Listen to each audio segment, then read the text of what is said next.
I could see the little legs on it, like little pods on the bottom. It was a saucer-shaped deal. When it got over the village, and it was gone out of sight. It was a disc-shaped craft that came very close to us, flying very, very quickly.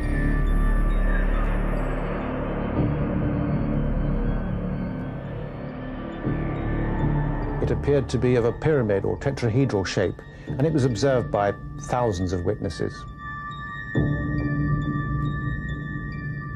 I seen it. I know what I've seen. I'm a believer in it.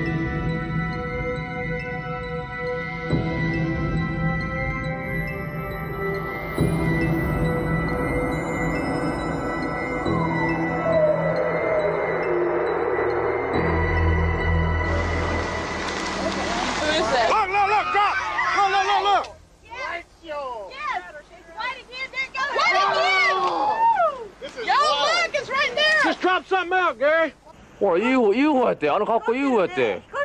UFO-했다래. Ontzettend groot. Ja? Heel klein. Oh, het heeft er allemaal op staan. I am Willem Heister. I made this recording. I'm the owner of the camera. I'm a lieutenant colonel in the Dutch army, also a military psychologist. Unidentified flying objects are usually dismissed as fantasy, but sightings are often reported by highly credible witnesses. They have even been seen by 2 British policemen. Patrol car Delta 9 with PC Roger Willey and PC Clifford Waycott, based at Oakhampton, were out on night duty patrolling the A3072, Hatherley to Holsworthy Road. Precisely 1 minute past 4 o'clock this morning, they sighted an object 400 yards away from them and at treetop level. They reported immediately to Oakhampton Police Station, where further men were brought out. There was no question whatsoever that this was a figment of the imagination. It was definitely there. It was definitely either manned by some sort of being or remotely controlled. It was definitely being controlled to view our car or... You had the feeling it was watching you? Definitely, yes. Pilots, astronauts, even the first round-the-world yachtsman Francis Chichester have reported seeing things which seem to defy rational explanation. It was a perfect shape. It was shaped sort of well, like a pearl with a tail. You know, just a blimp, a pure blimp shape. And I watched this thing, and suddenly it disappeared. And I thought, well, am I seeing things? Reports of sightings can always be questioned, but film of UFOs is harder to refute. These images were taken over Utah in 1952. The film was minutely scrutinized by the US Navy's Photographic Interpretation Lab. They concluded that the objects weren't birds or balloons, but self-luminous, unidentified flying objects. But in spite of such evidence, scientists have always been skeptical. Sir Richard, what do you think of this flying saucer business? Well, it's impossible to say what people actually see unless you're there at the time, and you do get all sorts of reports. If one didn't see it oneself, one can't say what it is they actually saw. You've never seen anything yourself? No, never. Between 1948 and 1969, the US Air Force investigated 12,618 reported sightings. Over 11,000 were identified as material objects, weather conditions, or hoaxes. But 700 cases remained unexplained. As the number of sightings grew, UFO groups sprang up all over the world. For Charles Bowen, editor of Flying Saucer Review, the debate wasn't so much about whether UFOs were real, but where they were coming from.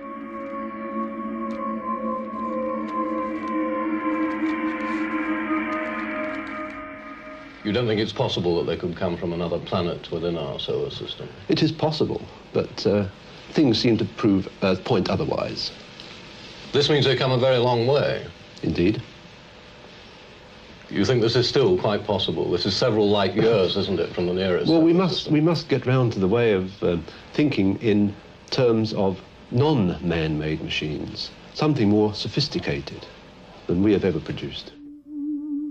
This film was shot in the United States in 1965. The image became world famous overnight. But was it genuine or a hoax?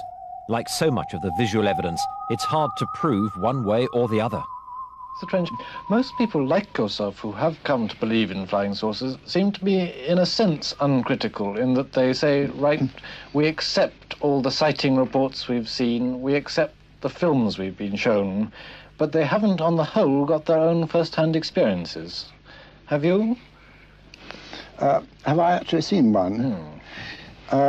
Yes, I have seen one. I saw one in 1963 in London from my flat. One that satisfied you beyond all reasonable doubt? Yes, to the best of my knowledge, it was nothing that could be rationally explained as being from this earth.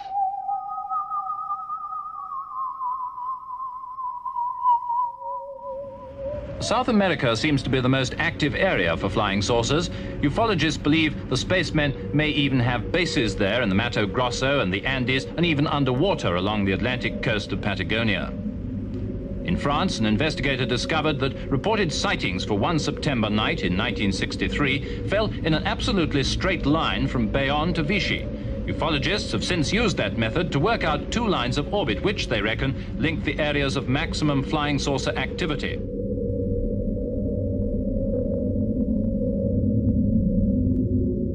Gordon Crackey from the British Foreign Office had his own theories. I think that there is more than one type visiting us. I think there are at least 5. I'm talking of types of beings, not types of craft. There are about 30 types of craft. I think a minimum of 5 types of beings are coming, and possibly 8. And I think that some of them may be friendly and some may not be.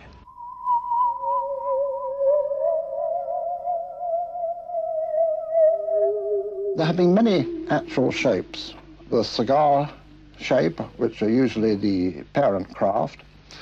There have been disc shape, many disc shape. Tadpole, heel, like that in a man's shoe, bubble, triangular, and so on. The most disturbing theory of all is that the men in the flying saucers are our own descendants, perhaps centuries in the future, who found a way of breaking through the time barrier to visit their own past, which is our present. It is part of modern astronomy, isn't it? It's accepted by modern astronomers that it's possible that there are many planets in our galaxy that could sustain our kind of life, or life similar to ours. Oh yes, in our galaxy, but not in the solar system. This makes an enormous difference about the travel time. If a thing is many thousand light years away from here, or many million light years away from here, even if you move with the speed of light, you've got to be many million years old to get here. Friendly or not, in the United States, the military faced growing criticism from the public and the media for not taking the subject seriously. In 1966, the US Air Force tried to silence its critics by asking the University of Colorado to conduct the most exhaustive scientific study of the UFOs ever undertaken. Their aim was to put an end to speculation and clear the air of flying saucers once and for all.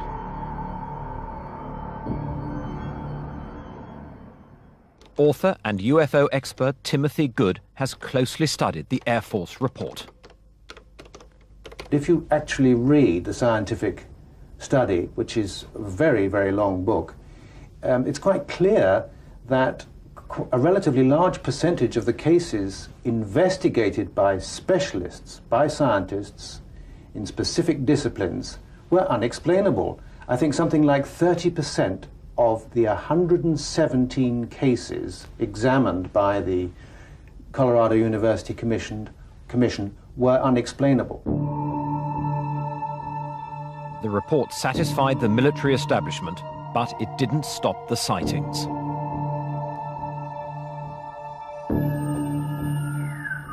UFOs continue to be seen around the world, no more so than over the small English town of Warminster.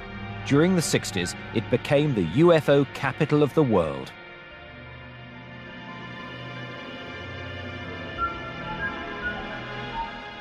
A lot of people reported these strange clatterings on roofs, which, as I say, is often the onset of poltergeist activity. In other situations, it would be looked at in that way.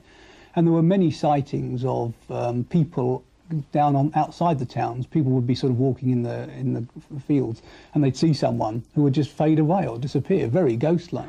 A worried town came together at a public meeting. Firstly, let me thank you all for coming along this evening, and I hope what will prove a constructive meeting. It is perhaps appropriate if I first give some background information to clarify the aims of this meeting. I called the meeting because some people said they'd seen things, and in the local paper they'd written a letter, and then some other individuals ridiculed these good people, saying they ought to take more water with the whiskey. Many of our townspeople have been frightened by unusual sounds. If tonight we can contribute something constructive to the explanation of these phenomena, it might be able to assure these people who have nothing to be alarmed about. The meeting was riotous. You couldn't get into the town hall. The main street was festooned with people. Personally, I had to have a police escort to get in. One night back in the summer, it could have been the 11th of August, I heard a sound that was really horrible, but I would have said was a Commonweal Garden helicopter sitting only a few feet up above the houses in the town. At 3:45 in the morning, I was wakened by this dreadful droning sound.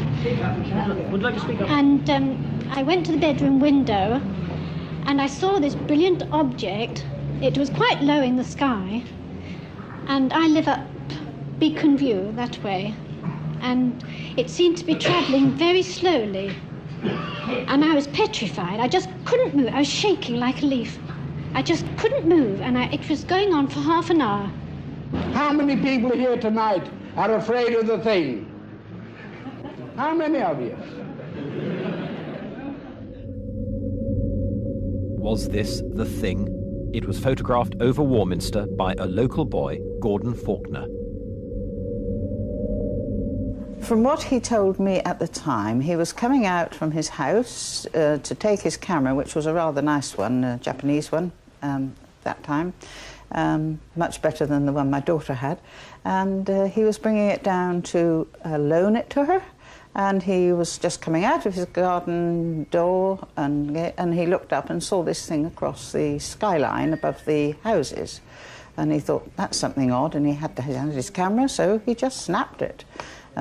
Didn't really think any more about it, thought, well, it was odd, but when it was developed, of course, that was the photograph that was sort of accepted all the way round. The events that so terrified the inhabitants of Warminster sparked the imagination of John Spencer, then only 11 years old. Now Vice President of the British UFO Research Association, he is still intrigued by the Warminster sightings. In terms of flying saucers pictures, it's about as good as they come, which is to say pretty bad. There's a general rule in flying saucers that the most clear pictures, usually eventually, you can find the strings that hold them up. The real ones do tend to be sort of pretty grainy, pretty blurred. Because by their nature, these things are reported as moving at high speed and often soundlessly and often surprisingly. So, you know, Gordon's account is pretty well a standard one, and the picture is not surprisingly very blurred. I have to say it's a very limited picture because there's nothing else in the picture at all to give it perspective or size or distance. As you know, almost every dimension of the thing is a guess. Armed to the teeth with sophisticated devices, the world's UFO enthusiasts flocked to Warminster.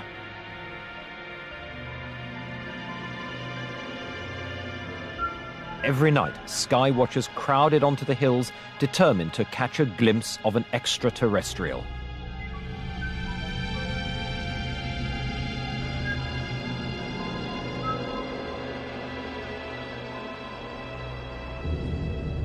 A local farmer, Molly Carey, got caught up in UFO mania. She took pity on frozen sky watchers, and her home often became an unofficial guest house. Some nights, she'd have up to 20 people sleeping on her floor. It hasn't really changed. That must have been over 20 years ago, was it? people used to come from all over, and it has been said there could have been 1 or 2 aliens came, but that was just what they used to say. But they came from, and they were all ages, from the very young to the very old, all walks of life.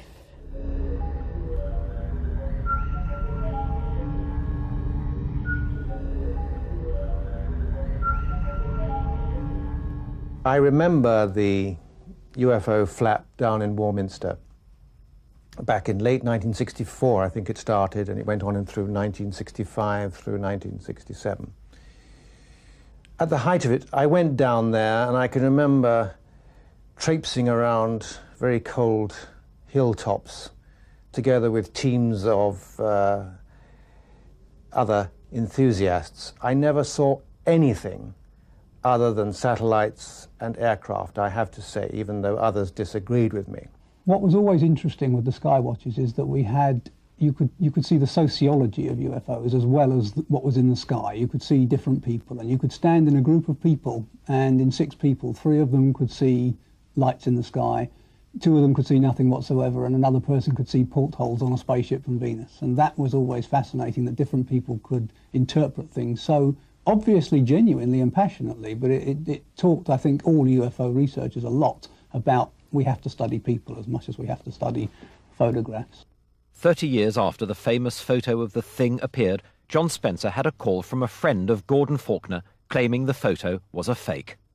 Gordon Faulkner and I did some experiments with little models made out of milk bottle tops and buttons and bits of, I can't remember exactly what they were made of, but they were all small.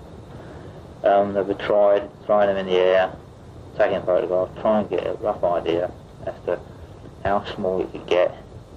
The film being developed by somebody local. According to Roger, Gordon and he and others involved, indeed he thought people working here in the Warminster Journal at the time, got together to play a practical joke on the then owner, Charlie Mills. Roger makes the point that, considering the fuss that had been going on in Warminster, he believes that Charlie Mills knew this was a joke, because here it is, it's a tiny little paragraph here, and it's right next to Mrs. May Butterworth advertising for someone to take over the job of counting wildfowl on Sheerwater in the winter months. In other words, there's been no fuss made about it, considering the apparent value of this, and considering the extraordinary spread that came in the Daily Mirror when Arthur Shuttleworth took it to the Daily Mirror within the next day or so.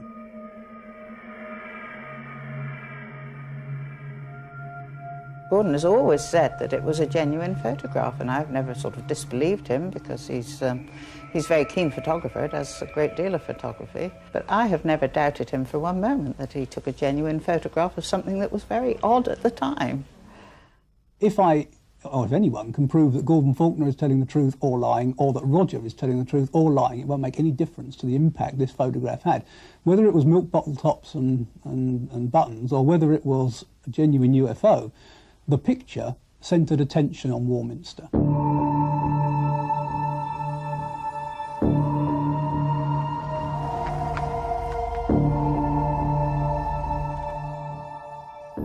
Over the years, the case for flying saucers has been dogged by hoaxes. This craft was seen by hundreds of witnesses who were convinced it was real.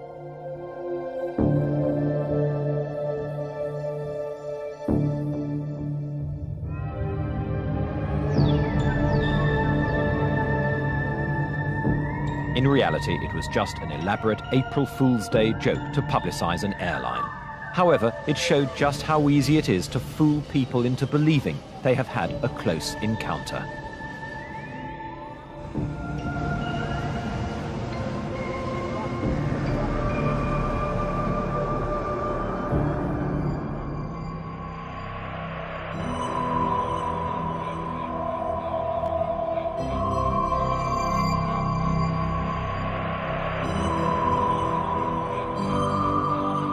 Photos and fleeting sightings can easily be explained away, but in the 1980s, the story took on a new dimension. Strange crop circles began to appear in Wiltshire, England, just a few miles from Warminster, the centre of UFO activity 20 years earlier. Even some die-hard skeptics were puzzled.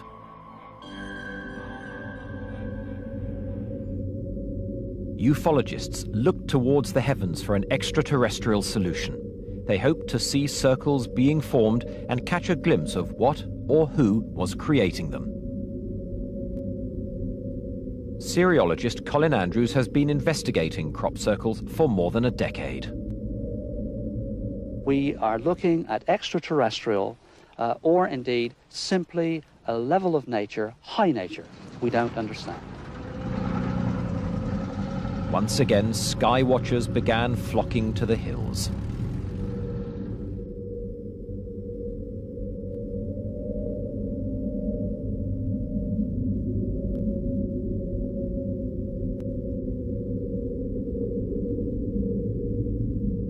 I believe that the UFO phenomena and the crop circles are totally connected, and it's to reawaken an ancient knowledge that we've forgotten.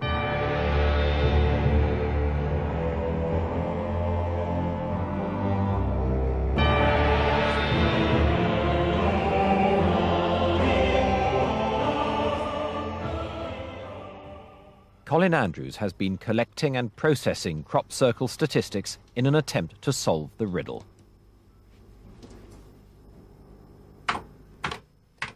This is indeed a mystery. I've worked with at least 50 scientists and engineers on this over the last nearly 10 years, and there's nobody in the world that's anywhere near an answer to account for this. I believe we're looking at some form of intelligence.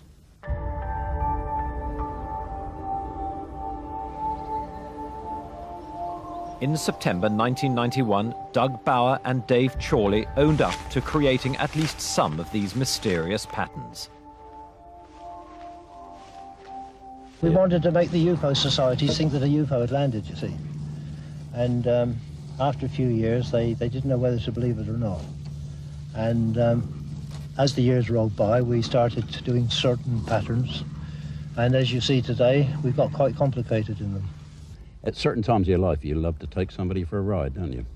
If it's not doing any harm. And I didn't see it doing any harm. A relationship was originally perceived between UFOs and crop circles. It was thought that the crop circles were UFO landing sites. Only at the very beginning, when the first sighting of a crop circle was found, it was circular, and it was UFO researchers that investigated it. If we believe the claims of Doug and Dave, who say that they actually manufactured crop circles, the first elaborate pattern that they went for was a sort of one major circle in the middle and 4 outriders at the edge.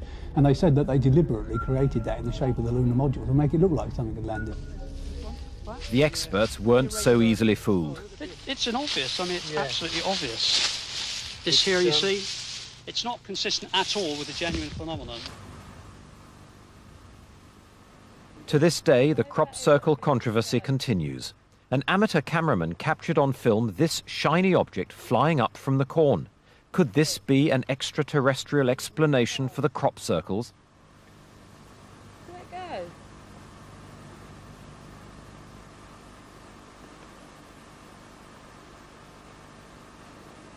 No way is that a piece of paper. It's a bird. What? A shiny bird?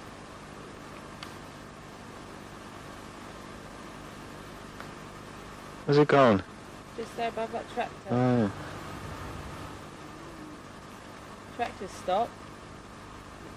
The farmer too reported seeing a silver disc flying overhead.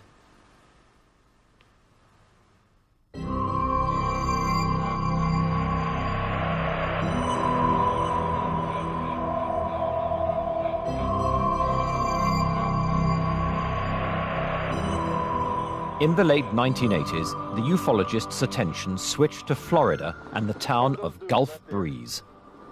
Over the dunes. Oh my God. There she is. There she is, right there. Oh my God. In 1987, this small coastal town in America was overtaken by UFO fever. Like Warminster, the UFO sighting put Gulf Breeze firmly on the map. Watching it here, kind of solid in the sky right there. That's the tower way back beyond. Local property developer Ed Walters took this video in 1993 while walking along the Pensacola shoreline. Oh my God, just hovering right there. Bob Urschler, an aerospace technologist, was intrigued by the stories coming out of Gulf Breeze and went to look for himself. It was at night the first time Ed and I were driving in his truck just across the bridge here to Pensacola. And as I'm sitting in the passenger seat looking across at Ed, I noticed just out through the window this extraordinary object, really, that was just above the water. You could even see the glow of the light on the bottom of the craft reflecting off of the water surface, which was kind of ripply, and it was such a shock, really, to see exactly what was in the photographs that I had been analyzing for the past year. And I'm asking Ed, what is that? And he's looking out the window, and he's excited as I am, because this is the first time anyone else has been with him when he actually saw, much less photographed, one of these objects. So he's asking me what I'm seeing, and we're describing to each other exactly what we're seeing, and this thing is just pacing along with us for about a minute and a half as we cross the bridge here and approach this hump, and then it just kind of glided over towards the shoreline, away from us and out of sight. Urschler had studied dozens of pictures of Gulf Breeze sightings. Seeing one for himself dispelled any remaining doubts about their authenticity. It was no longer an issue of, was it real? It was indeed real. It was a real solid object that could perform physical characteristics of aerodynamics that was absolutely foreign to aerospace technology as I knew it. Ed Walters took some spectacular pictures of what he saw above his home. To many people, they were convincing proof that flying saucers are real. Some months later, Ed took this video footage from his back garden. It appears to show three similar objects maneuvering behind the trees.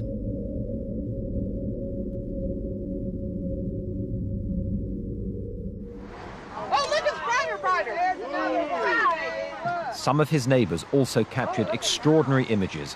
These were taken by Anne and Bruce Morrison.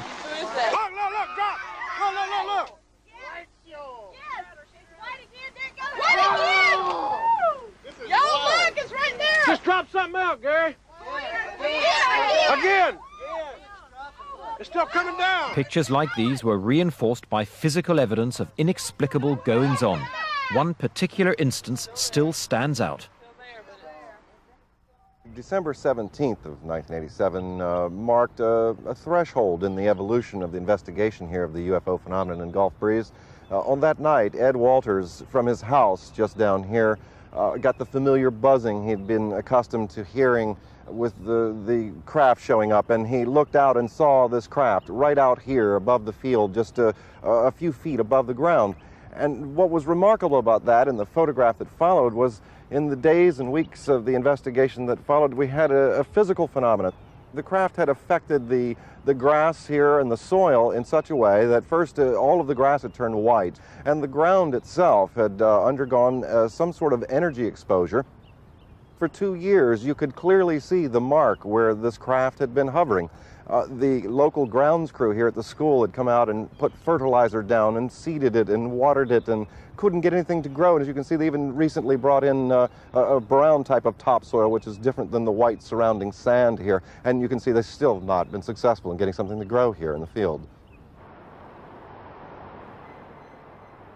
Across the world, in Moscow, a group of scientists have observed similar phenomena. Professor Semyakov is a biologist. Но обычно мы стараемся, чтобы были свидетели. Значит, лучше, если бывает несколько свидетелей, которые фиксируют это место. А затем мы проводим параллельные исследования, то есть делаем биолокацию, и либо радиометрическими методами определяем место посадки НЛО. He's studied dozens of sites where UFOs are said to have landed. One he's looked at in detail is just outside Moscow. Там характерно было то, что была вдавлена почва, как бы огромный каток был поставлен на почву диаметром 4 метра. Почва была вдавлена на 5 сантиметров. Это пока говорит о очень большом весе НЛО. И НЛО представляло собой, как по следам, по рассказам очевидцам, колбу. Эта колба была как бы на ножке, стояла на поляне и возвышалась даже над лесом на 5 метров. He has also conducted experiments using insects. И что для этого пришлось сделать небольшой аппарат. Он заключался в том, что в камеру, мы взяли камеру, в этой камере была мембрана, и в эту камеру помещались мухи. Но мухи какие? Дрозофилы, бескрылые линии. Мухи могли только бегать по этой мембране, но не могли летать. Далее шел усилитель, и все это прослушивалось наушниками. Получалось так. Достаточно было, вот в частности эти исследования проведены также в Шарапе-Охоте, было достаточно войти в зону посадки НЛО, как мухи возбуждались. Достаточно было выйти из зоны посадки, мухи опять затихали. Обычно в темноте, в камере, в которой они находятся, они ведут себя тихо и не двигаются. Таким образом, мы можем создать и биоиндикатор, который работает на основе использования насекомых, которые очень чувствительны к различным полям и изменениям полей. Many UFO sightings take place near military installations. One of the best documented was at a US Air Force base in Suffolk, England in 1980. Guards reported seeing a strange object in the forest. A patrol was sent out. The following extracts are taken from a recording made at the time. Slow down. Where? Right in this position here. Straight ahead in between the trees. What is it? We don't know, sir. So you're going to try his word? Yeah, it's a strange, small red light. We're about 150 or 200 yards from site. Everything else is just deathly calm. There's no doubt about it. There's some type of strange flashing red light ahead. It's yellow. I saw a yellow tinge in it too. Weird. It appears that he may be moving a bit this way. It's better than it has been. Yellow. It's coming this way. It is definitely coming this way. The two pieces of it are showing off. There is no doubt about it. This is weird. 0-15 now, we've got an object about 10 degrees directly south, 10 degrees off the horizon. And the ones to the north are moving, one's moving away from us. Moving out fast. This one on the right heading away too. Yeah, we're both heading north. Okay, here he comes from the south. He's coming toward us now. Now we're observing what appears to be a beam coming down to the ground. This is unreal.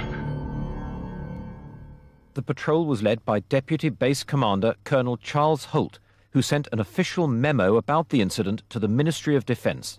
He received no response and no explanation for what they saw. In March 1990, there was perhaps one of the strangest close encounters of all, over Belgium. This time, the Belgian Air Force were able to scramble 2 F-16 fighters to intercept the unidentified intruder.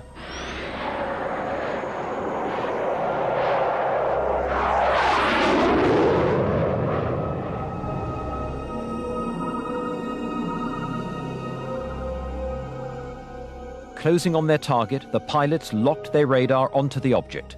Then something astonishing happened. Within a split second, it accelerated from 280 kilometers per hour to over 1,800 and dropped more than 1,000 meters in altitude.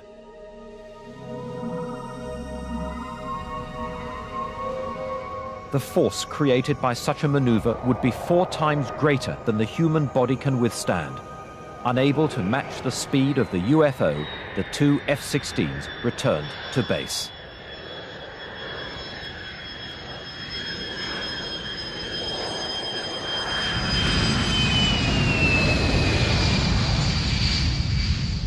But since the 1940s, over 3,500 pilots have reported seeing UFOs. Now retired, former British Airways captain Graham Shepherd can finally talk openly about his UFO experiences. On the 22nd of March 1967, we were returning from Gibraltar to London.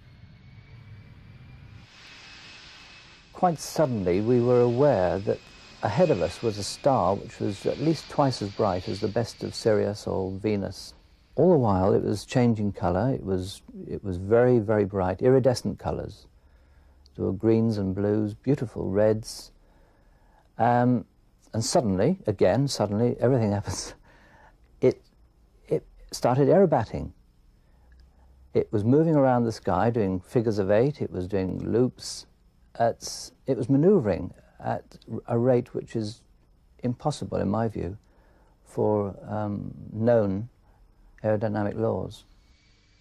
And we asked Bordeaux Radar if they had any unidentified traffic, and they did confirm that they had unidentified traffic 10 miles to the west of us.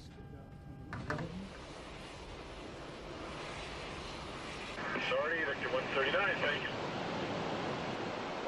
Pilots, better than anybody else, know there is often a rational explanation for a phenomenon they see in the skies.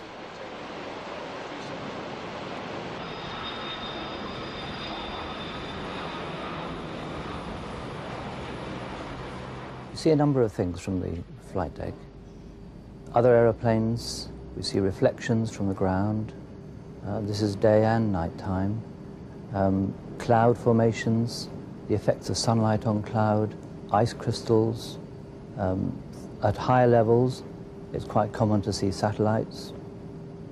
Visibility is excellent. It's a very wide angle of view laterally and vertically. We run a very objective, continuous check, if you like, of things that appear outside the aeroplane. And in doing so for thousands and thousands of hours, one builds up quite a bank of experience. Graham's second sighting was even more dramatic. We were on a routine daylight flight back from Scotland to London Heathrow in a Vanguard, cruising at about 24,000 feet. We just transferred from the Scottish controller to the Preston radar controller, made our normal routine radio calls, and within minutes, the Preston radar controller alerted us. He told us we have opposite direction traffic in the airway, very fast moving, unknown.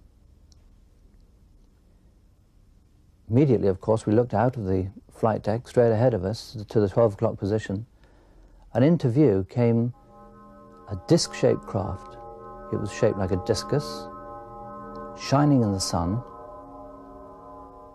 A more accurate description would be like a hubcap, an American car. A cupola on the top, diameter about 30 feet, in my view. I was looking down on the craft, the machine, as it came past, flying at very, very high speed.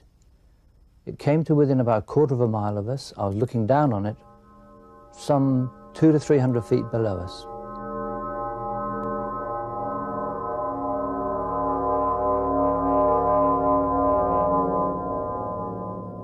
There are two very curious things. First of all, there was no shockwave from this machine. It was close enough, in my experience, it was close enough to give us quite a bump, a noise and a bang as the shockwave passed us. Secondly, we made no attempt to report an air mist, a near collision, or file an air safety report. So that not only us as a crew, but the Preston radar controller were aware that its strangeness didn't qualify it for an air miss or air safety report. 25 years on, I feel I've got a long and happy career behind me, and I feel so strongly that the whole subject is and should be in the public domain. So I broke ranks, if you like, and decided to talk about it openly to the media. British Airways were apoplectic, is the only word I can use. They gave me lengthy interviews, and they followed up the interviews with a letter which, in all fairness, does describe the conflict that does exist between a subject, UFOs, which is on the fringe of believability, and the credibility of British Airways captains. British Airways want the least possible controversy. They don't want wacky captains. They don't want wacky crews. They don't want any of the aircrew involved with any subjects which have the slightest possibility of compromise. Since modern UFO sightings began, believers have accused politicians and the military of a cover-up. How much do you think governments have suppressed what they have seen, or what organs like the air forces have seen? It is something that I can't quite frankly prove. You think that the authorities really are suppressing the information? Not yes, suppressing, that's true, and not allowing their junior officials to know anything, so they can't tell lies anyway. 5, 4, 3, 2, 1, 0. All engine running.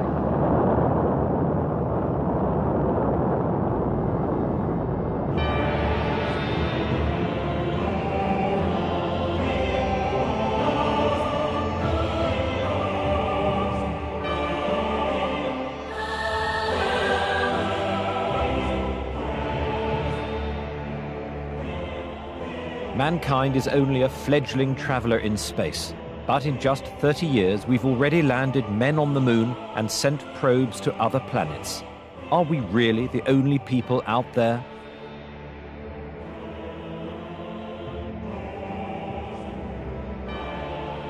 A number of astronauts in both the former Soviet Union and the United States are rumoured to have encountered UFOs.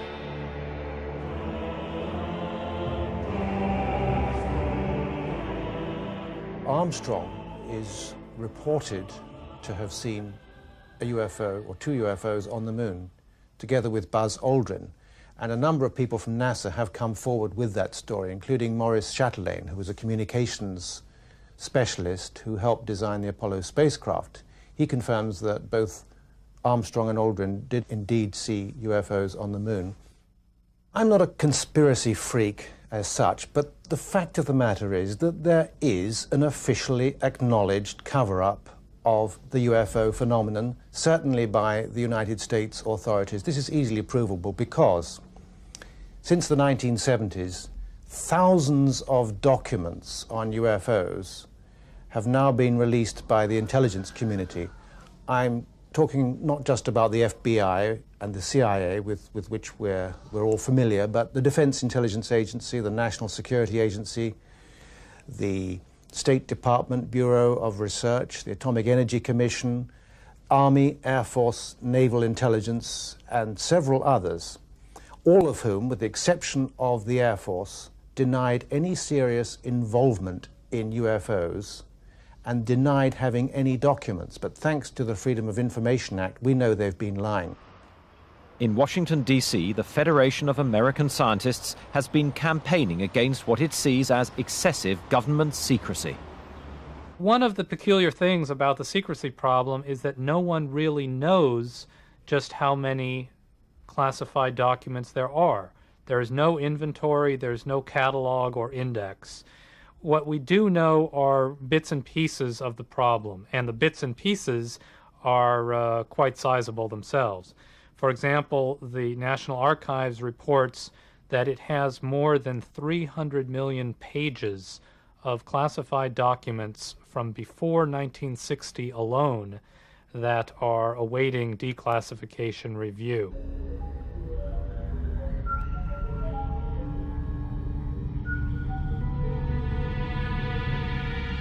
There is a vast quantity of government documentation on the phenomenon of unidentified flying objects of one sort or another.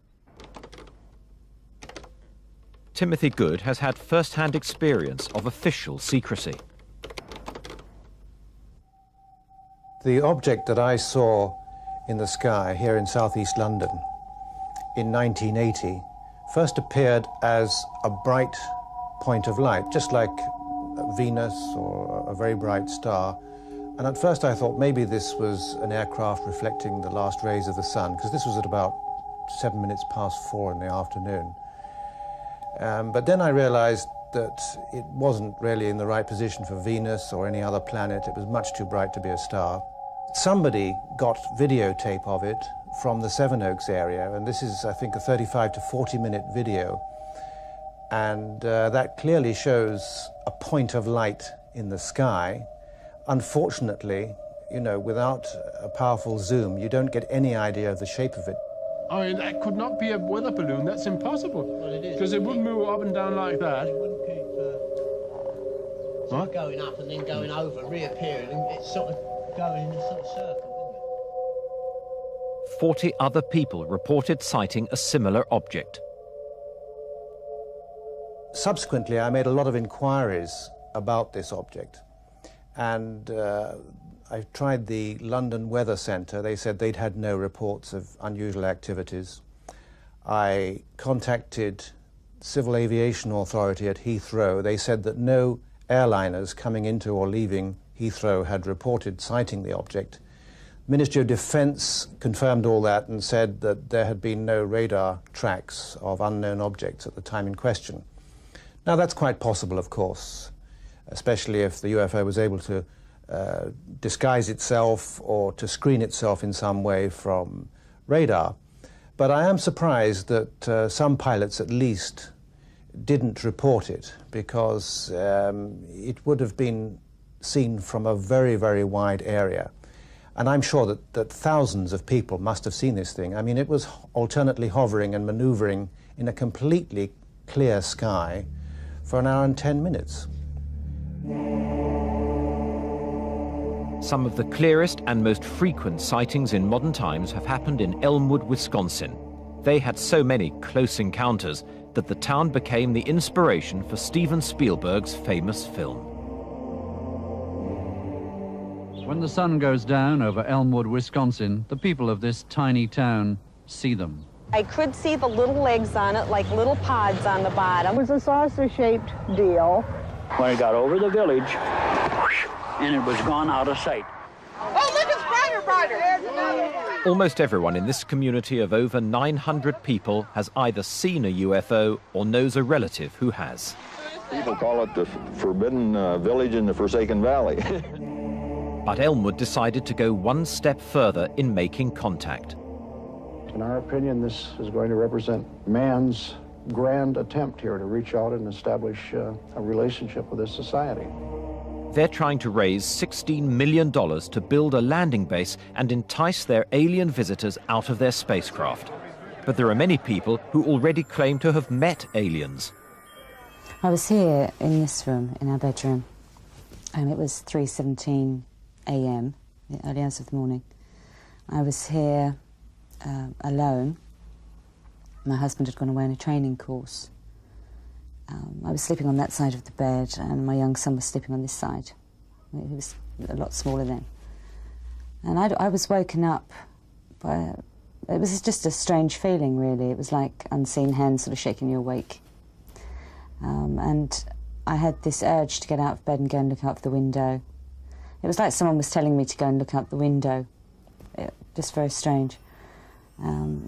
I did. I got out of the bed and I walked over to those windows and looked out, and in the distance there were lots of little lights moving around, and I thought at first that they were just stars, you know, moving around in the distance. I remember thinking, you know, wow, they look pretty, and then realising that stars don't do that. I felt myself sort of being lifted up, being pulled upwards, and I was in this light, lots of blue-white light. And then the light dimmed down and I could see sort of shadows moving around in this light. And then the light sort of dimmed down a bit more, and then there standing in front of me were what I would describe as 3 non-human beings.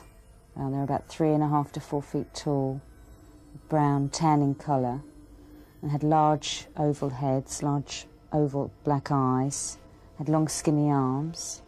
They looked like undeveloped children. They moved up and stood in front of me, and one of them stood directly ahead and one on either side. And they had a funny smell to them.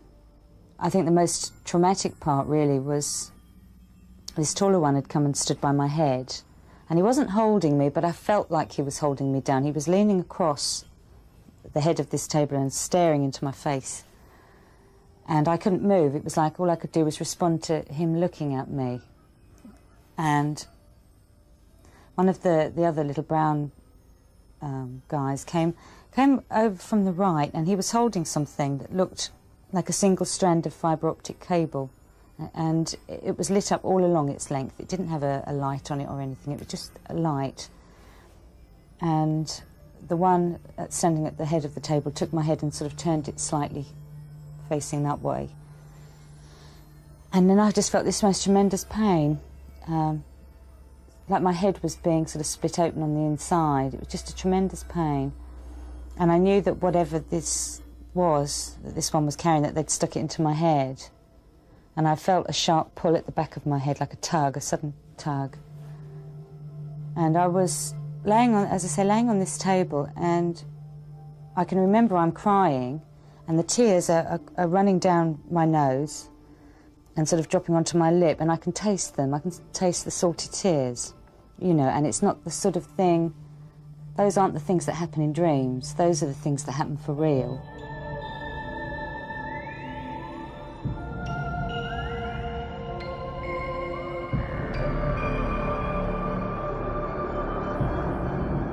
I have experienced vivid dreams like, you know, everyone else, and they remain with you for a while. In fact, they're extremely vivid.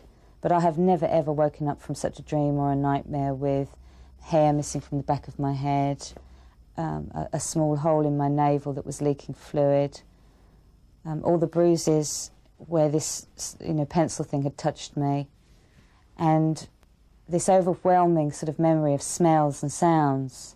You know, these are real, as I say, sort of this is real sensory input here, and you just don't get that in dreams. You know, this was real. Whatever level of reality it was definitely real. The nearest star to our planet is 40,000 light years away. Even if we had the technology to get there, none of us would survive the journey. In the 1960s, NASA established the search for extraterrestrial intelligence using huge dishes to scan the airwaves. But despite a few close calls, they're still waiting to hear that vital message from the stars.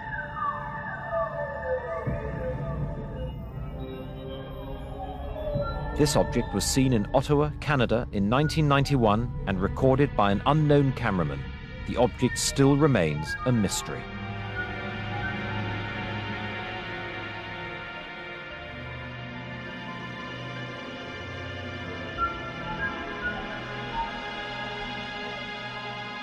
As the camera moves closer, we see what looks like the outline of a flying saucer.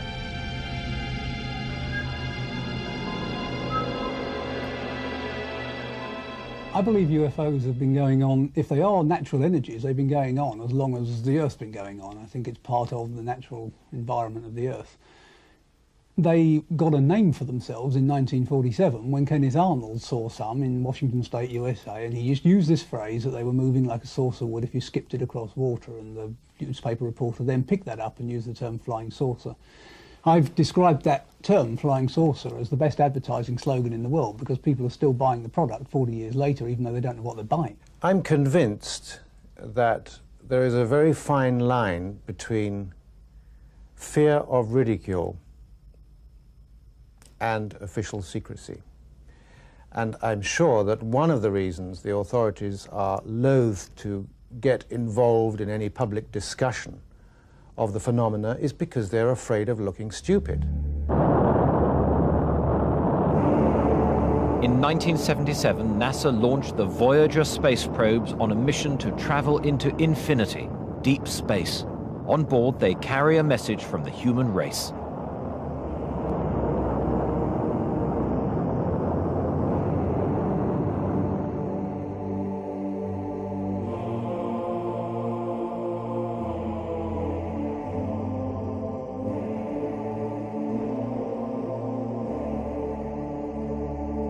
In years to come, they too could become mysterious UFOs, circling above some far distant planet. How will its inhabitants react to the idea that aliens have been exploring their world, investigating them?